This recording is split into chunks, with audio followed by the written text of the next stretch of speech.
Oi, turma do livro Curas Espirituais à Luz da Doutrina Espírita, Maria Fátima Ramos, Rafael Papa, Sérgio Cherce Júnior, Dr. Ludwig. Aqui nós vamos na terceira parte, as curas espirituais. Na questão 3, qual a importância do fluido espiritual em casos de cura espiritual? Dr. Ludwig responde, é primordial, sem ele não ocorrem curas espirituais. O fluido espiritual é neutro. Impulsionados pela vontade em auxiliar o próximo, o médium e a equipe espiritual, juntos, criam condições capazes de aumentar a qualidade desse fluido, que vai ao encontro de cada necessidade de quem recebe atendimento.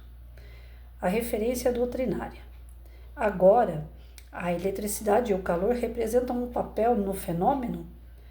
Isto é tanto mais provável se levarmos em consideração que o espírito não curou por milagre, mas por uma aplicação mais judiciosa das leis da natureza, em razão de sua clarividência.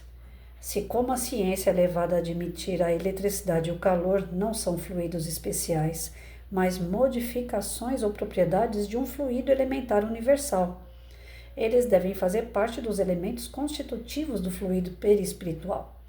Sua ação, no caso vertente, está implicitamente compreendida absolutamente como quando se bebe vinho, necessariamente se bebe água e álcool. Então, assim, no caso dele falar da importância do fluido espiritual aqui, é que o fluido, ele é neutro.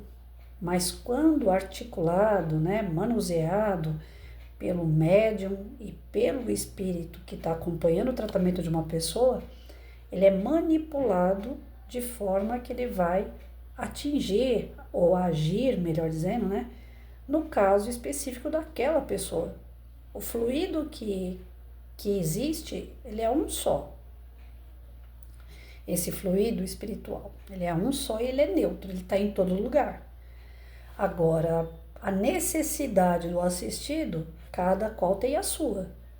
E é de acordo com a necessidade, de acordo com o merecimento do assistido que vai se manipular esse fluido de forma que ele se torne um remédio, que ele se torne um paliativo, que vai cometer ações no corpo daquela pessoa, tanto material, perispiritual, espiritual, onde ele vai ter sintomas de melhora ou até mesmo da sua cura.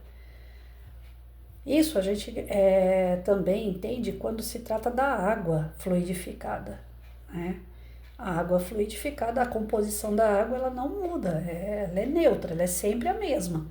Porém, quando você fluidifica uma água e vai dar para um assistido, a espiritualidade, sabendo da necessidade daquela pessoa, ela vai fluidificar, vai manipular aqueles fluidos da forma, com os remédios, com a química que é necessário para o corpo perispiritual, espiritual e o corpo material daquela pessoa. Então, quando se trata de fluido espiritual, então a gente entende que ele é neutro, ele está em toda parte, volto a repetir. Mas ele pode ser manipulado pela espiritualidade junto com a energia que o médium tem, de forma que ele vai sofrer alterações. E essas alterações vão colaborar para o tratamento do assistido. Na quarta pergunta, o que é cirurgia espiritual e como ocorre o procedimento? Dr. Ludwig responde, a espiritualidade nos proporciona recursos de tratamentos espirituais para enfrentarmos as enfermidades que nos afetam. Entre esses recursos, há a cirurgia espiritual, presencial ou à distância. É um procedimento realizado no corpo perispiritual, no qual espíritos atuam com impulsos e descargas eletromagnéticas, buscando o desbloqueio das energias que o fizeram adoecer. O médium pode utilizar apenas um instrumento sem lâmina, cortante e algodões embebidos em álcool, veículos que potencializam a desobstrução de fluxos de energia. Não há cortes, embora possam aparecer futuramente marcas que reproduzam estes procedimentos em formas de cicatrizes internas e externas. As observações dos espíritos, Dr. Ludwig e Dr. Fritz. Dr. Ludwig, buscamos por meio da medicina espiritual colaborar com a medicina terrena, trazendo técnicas para que, por um processo de renovação íntima, aliada à fé, os irmãos possam ser auxiliados quando das cirurgias espirituais tratamos, sobretudo, as causas das doenças que se originaram no pensamento e nos sentimentos desalinhados e acabam assim por percorrer cada célula, contaminando a estrutura perispiritual e refletindo essas moléstias no corpo físico. Nesse sentido, o uso do bisturi cego é um veículo que potencializa a desobstrução dos campos de energia, o que favorece ao assistido a recepção dessa energia bifaceja, que, se ativada na fé, movimenta poderosos recursos que nos auxiliarão nos processos de desmaterialização de nódulos e tumores. Quando o bisturi cego é manuseado na estrutura física, este leva um impulso eletromagnético que acaba por desobstruir campos de energia estagnados, gerando no corpo físico uma nova orientação. Por isso acompanhamos cânceres e tumores que após essas intervenções são desintegrados a nível molecular. Dr. Fritz. Brasileiros, elaboramos um trabalho dentro da visão ampliada da clínica espiritual, buscando trabalhar nas vias de recursos da fé que vocês possuem, facilitando um pouco o nosso envolvimento espiritual. A utilização do bisturi cego no corpo físico trabalha nos recursos da fé do assistido, no mesmo sentido das orações das igrejas, fé e respeito aos joelhos que se dobram em frente das imagens dos santos. Essa cultura milenar desenvolve meios de abertura nesse campo energético e espiritual que não podemos perder e descartar. Enxergamos ali um campo de atuação que naquele momento é ativado, abrindo esses canais diante de uma atmosfera grosseira, para que o bisturi cego envolvido com os recursos terapêuticos que trazemos possa tocar a parte do corpo necessitada. Pergunto aos médicos por que deixaríamos de utilizar esses meios e recursos de um toque de um bisturi cego, se na propagação da fé dos brasileiros essa crença se faz viva. Por isso, brasileiros, nós, Dr. Fritz e Dr. Ludwig, através desse olhar clínico, mesmo observando que o processo é fluídico, afirmamos que o bisturi cego abre este campo de ação atingindo a fé humana, para que a força divina, que ajuda e cura, encontre a dor e o sofrimento do nosso próximo. Referência doutrinária. Como já vimos, o fluido universal é o elemento primitivo do corpo carnal e do perispírito, os quais são simples transformações dele. Pela identidade de sua natureza, esse fluido condensado no perispírito pode oferecer princípios reparadores ao corpo.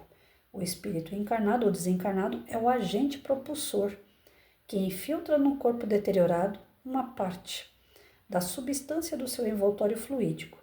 A cura se opera mediante a substituição de uma molécula malsã por uma molécula sã. Então aqui ele explica que na cirurgia espiritual a intervenção é totalmente espiritual. Então, se ela é uma intervenção espiritual, por que às vezes é necessário um algodão, é necessário um bisturi cego? Em alguns casos, o Dr. Fritz mesmo fez muitas cirurgias com cortes, com sangue, aparecendo. O que eles dizem que essas cirurgias que é necessário o corte ou que é necessário um bisturi que seja na mão de um médium, é para fortalecer a fé de quem vai fazer a cirurgia. Porque a sensação de quem deita numa maca, a pessoa vai lá e dá um passe nela e fala que foi feita uma cirurgia, ela não acredita. Ela não viu procedimento nenhum acontecer, ela não tem marca no corpo nenhuma, ela não viu nada na mão do médium, apenas um passe. Então ela fala, eu fui lá para fazer uma cirurgia, mas só tomei um passe. É a questão do homens de pouca fé que Jesus tanto dizia, Nós ainda precisamos ver para crer.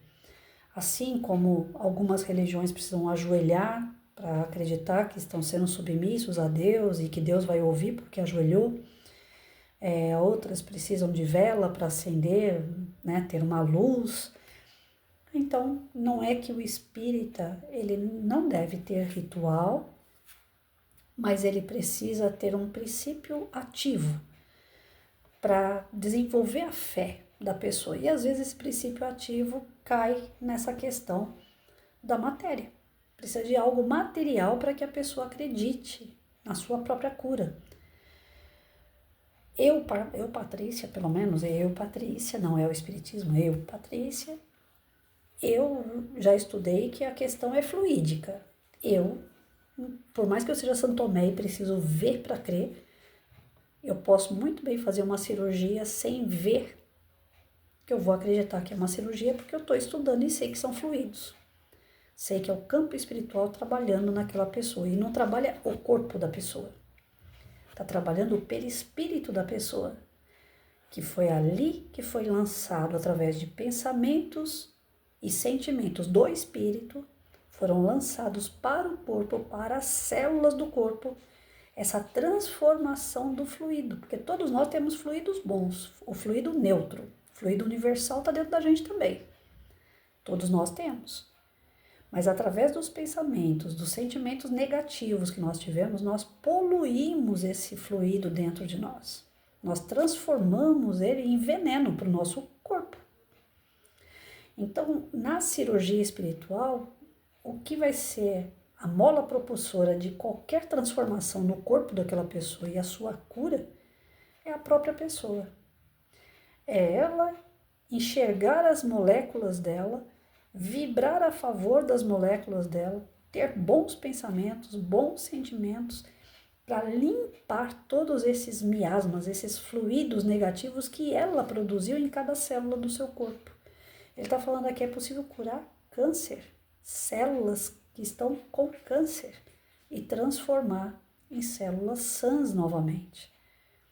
Porque as células, elas são formadas a todo momento, a gente tem essa regeneração de células. Nós temos a construção e depois a manutenção dessas células. Então, a todo momento, a gente pode fazer com que as nossas células doentes passem a ficar saudáveis, mediante pensamentos bons, mediante sentimentos bons, que são movidos pela fé. Então, quando se trata de um bisturi cego, um algodão, é para fazer o que tem pouca fé, ter a fé, acreditar que está sendo feito um procedimento nele. Não por uma questão de ritual, não por uma questão de necessidade. Nem o nosso perispírito precisa e nem a espiritualidade, porque o que vai ser movimentado numa cirurgia espiritual são os fluidos que vão ser trabalhados. Na cirurgia vão ser movidos aquelas células, aquelas energias que estão em volta de células doentes, e vai ser reposto energia, vai ser limpo, filtrado aquelas energias e vai ser colocado energias boas ali. Cabe à pessoa sair dali e manter aquelas energias em forma de pensamentos e sentimentos positivos. Não tem outro, o livro inteiro, gente, ele só dá uma receita pra gente. Nós somos consequências daquilo que nós fazemos, daquilo que nós falamos, daquilo que nós ouvimos, daquilo que nós pensamos, daquilo que nós sentimos. Nós somos resultado disso.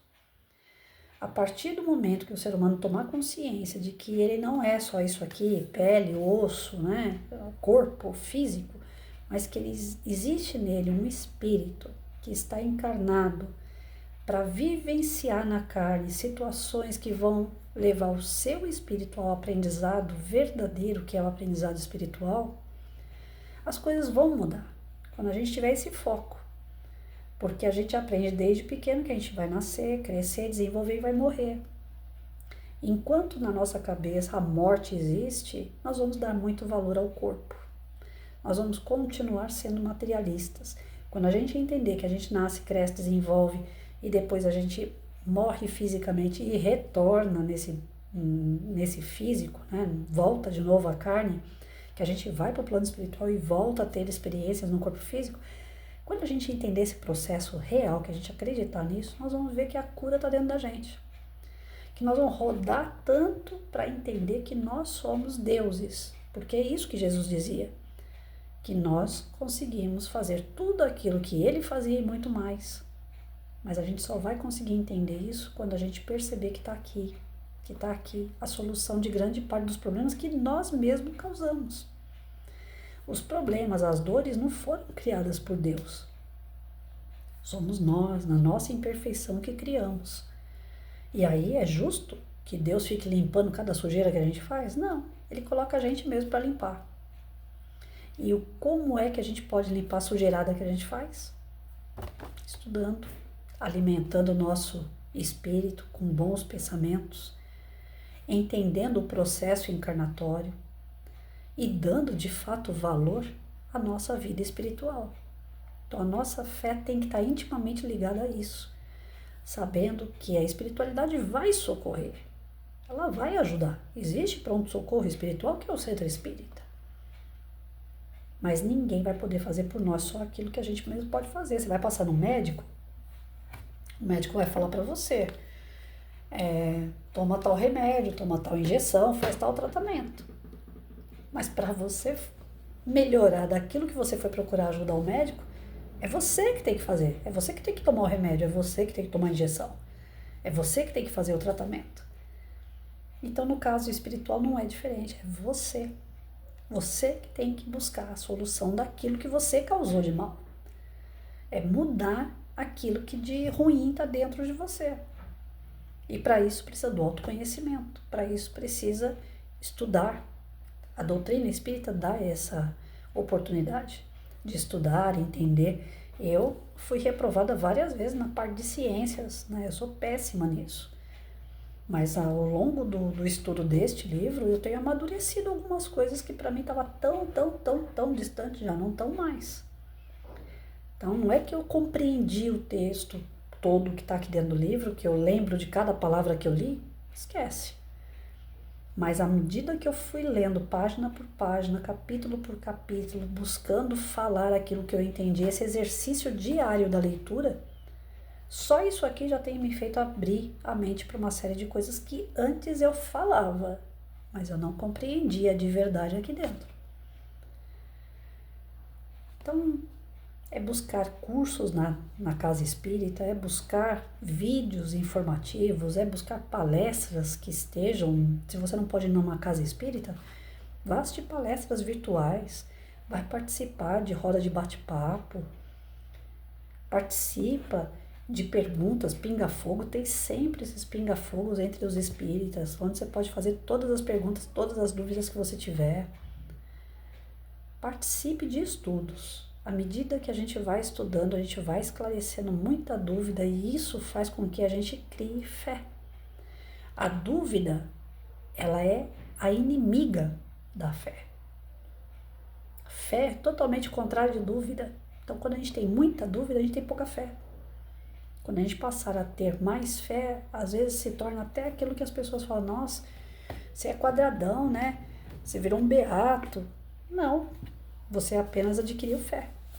E você vai ouvir isso. Algumas pessoas vão te criticar pelo fato de você buscar conhecimento. E esse conhecimento que você busca te faz bem. Talvez não faça bem para o outro, mas para você já está fazendo. E as pessoas vão te ridicularizar porque você estuda. Não vai ser fácil. Não é uma missão fácil você estudar. Entre os espíritas, a gente tem uma frase, né, que fala, o Divaldo vive falando isso, e tem outros médiuns também que falam, para ser espírita não é para quem quer, é para quem aguenta. Porque vai haver, inclusive, provocações de quando você começar a falar dentro de qualquer contexto, você usar a palavra espírito no meio. Você usar a palavra espiritual no meio. As pessoas ainda não estão amadurecidas o suficiente para ouvir isso. Vão falar, ei, lá vem a beata, né? Lá vem o cara que é do extremo. Agora entrou no espiritismo, nossa, agora só fala nisso. Não é, que à medida que você vai aprendendo, a sua fala muda. O seu comportamento muda. A sua visão de mundo muda. Sua consciência muda. E não tem nada de errado se isso é para o melhor. pro seu melhor, pro melhor com quem você convive, não tá nada de errado. O errado tá você gerar sofrimento, seja para você ou para quem quer que seja. Então tá andando direito? Tá fazendo as coisas certas? Tá te trazendo felicidade? Não tem mal nenhum. Tá desenvolvendo a sua fé. E às vezes para desenvolver a fé a gente precisa desse lado material, né? Eu vi uma vez na casa que eu comecei a frequentar aos 16 anos, né? O Caminho da Luz. E uma vez eles foram tirar a figura, um quadro da figura de Jesus da parede. Algumas pessoas criticaram. Falaram, nossa, mas por que tá tirando? Né? A casa é cristã, a gente segue, a gente tenta seguir Cristo, a gente lê o evangelho do Cristo. Por que tirar Cristo daí? Aí os dirigentes falaram, porque chegou o momento. Né? A gente tem que amadurecer e entender que Jesus não está naquele quadro. A gente nem sabe se de verdade a figura de Jesus é aquela ali. Isso aqui é apenas um retrato que alguém desenhou. O que a gente tem que colocar na cabeça é que Jesus não está no quadro, ele está aqui. Então a casa não vai ter mais figura de Jesus. A princípio todo mundo, né, estranhou, não concordou, teve muito bate-boca, do tipo assim, volta com Jesus lá para a parede. Os dirigentes bateram o pé e falaram, não. Nós precisamos entender que não há essa necessidade. Ah, mas e os que estão chegando, que precisam de uma referência material? Eles já vão chegando e já vão entendendo que não precisa de uma referência material. Então eu fui doutrinada dessa forma. Aí vocês vão falar assim, mas e na sua casa, Patrícia? Tem figuras de Jesus? Tem. Tem figuras de Francisco de Assis em cada parte da minha casa, inclusive. Não só Jesus, como Francisco de Assis. Que é o santo, né? Não por ser santo, mas por ser um modelo de humildade, de trabalho ao próximo, de querer o bem ao próximo. Eu tenho Francisco de Assis assim como uma grande referência na minha vida. É o que eu procuro fazer. É ter humildade e poder ajudar. E aí vocês falam, mas precisa de quadro para isso? Não precisa. Eu não fico adorando quadro. Mas eu tenho quadros, eu tenho fotos de Francisco de Assis, da forma que desenharam, na minha casa inteira. De vários artistas, obras de arte, inclusive. Mas é uma questão de gosto. Assim como eu gosto do Pequeno Príncipe. Aí eu tenho o bonequinho do Pequeno Príncipe. Eu vou ficar adorando o Pequeno Príncipe? Não. Mas eu gosto. Eu tenho a figura dele aqui, eu tenho o bonequinho dele. Assim como eu gosto de mar, caravela, decoração náutica, né? Para mim, os quadros que eu tenho de Francisco de Assis aqui faz parte da decoração da minha casa. Não de adoração. É diferente. Então, já fui para centro, como Seja, por exemplo. Eles fizeram grafite na parede que ficou a coisa mais linda. Jesus, Kardec, Chico. Fizeram um tamanho gigante na parede. E pessoas entram naquele centro e tiram foto daquela parede. Então ficou uma parede de visitante, de entrada de um centro. Não para ficar adorando as figuras. É diferente do que você precisar daquela figura, daquele objeto, para que você se refira a Deus, para que você se refira a algum espírito protetor. É muito diferente. Mas tem o centro que é mais reto, que vai de acordo com a obra mesmo. Na obra está escrito que não é para ter nada de imagem, então não tem imagem. Tiraram a imagem. Está escrito isso nas obras. Não foi o dirigente da casa que decidiu por vontade. Lá eles seguem direitinho a obra, do jeitinho que está escrito. Então não está errado nem ter um bisturi para fazer uma cirurgia, porque assim a pessoa acredita que está fazendo uma cirurgia. Não está errado só dar um passe, sem nada na mão. Vai de acordo com o centro, vai de acordo com os dirigentes do centro. O que importa nisso tudo é que a gente entenda o seguinte, que na cirurgia espiritual não é o médium, não é o centro que vai fazer o milagre em você. O milagre, entre aspas, né? Quem vai fazer é você mesmo. Através da sua fé, através dos seus pensamentos bons e dos seus sentimentos bons. Se você for contrário a isso, os fluidos que são manipulados pela espiritualidade para te renovar, nem chegam em você. Aí cai naquela que algumas pessoas saem falando mal do centro, que o centro é fraco, que os médiums são fracos, e na verdade, quem está devendo aí a força é a pessoa na sua própria fé.